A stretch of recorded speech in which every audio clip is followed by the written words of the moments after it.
കഴിഞ്ഞ തവണ മുസ്ലിം ലീഗിൽ നിന്ന് LDF പിടിച്ചെടുത്ത മണ്ഡലമാണ് അഴീക്കോട്. അഴീക്കോട് മണ്ഡലത്തിൽ KV സുമേഷിന് എത്ര മാർക്ക്? 77.6. വലിയ മാർക്കാണ്. അഴീക്കോട് മണ്ഡലമാണ് എന്നതുകൂടി പരിഗണിച്ചാൽ നമ്മൾ പയ്യന്നൂരോ തളിപ്പറമ്പോ കല്യാശ്ശേരിയോ അല്ല, അഴീക്കോടിനെ കുറിച്ചാണ് സംസാരിക്കുന്നത്. 77.6 എന്ന് മാത്രമല്ല, KV സുമേഷ് സംസ്ഥാന തലത്തിൽ 9ാം റാങ്കുകാരനാണ്. ഇരു മുന്നണികളും മാറി മാറി ജയിച്ച സാഹചര്യമുണ്ട്. കഴിഞ്ഞ തവണയും ചെറിയ മാർജിനിൽ, അതിന് മുമ്പത്തെ തവണയും 2 തവണയും ചെറിയ മാർജിനിലാണ് ജയിച്ച മുന്നണി ജയിച്ചതവിടെ. സ്വാഭാവികമായിട്ട് KV സുമേഷ് വളരെ ജനകീയനാണ്. അവിടെ എല്ലാ കാര്യങ്ങൾക്കും ആളുകൾ ഓടിയെത്തുന്നു.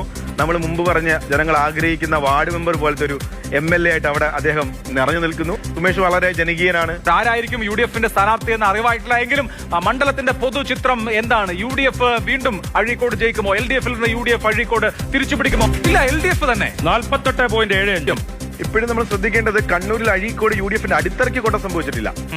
KV സുമേഷ് ഇത്രയും വലിയ ലീഡും മാർഗം കിട്ടുമ്പോഴും KV സുമേഷിന് വോട്ട് ചെയ്യാൻ തയ്യാറാവുന്നില്ല. അല്ലെങ്കിൽ പൊളിറ്റിക്കലി KV സുമേഷ് പ്രതിദാനം ചെയ്യുന്ന മുന്നണിക്ക് വോട്ട് ചെയ്യാൻ അവിടുത്തെ ജനങ്ങൾക്കൊരു ഇപ്പോഴും ഒരു ബുദ്ധിമുട്ടുണ്ട്. അല്ലെങ്കിൽ 77% മാർക്കിന് മുകളിൽ കിട്ടുന്ന ഒരു MLAക്ക് 15 ഒരു 12-13 ലീഡ് വരേണ്ടതാണ്. അപ്പൊ പൊളിറ്റിക്കലി UDFന് ഒരു സാധ്യതയുണ്ട്.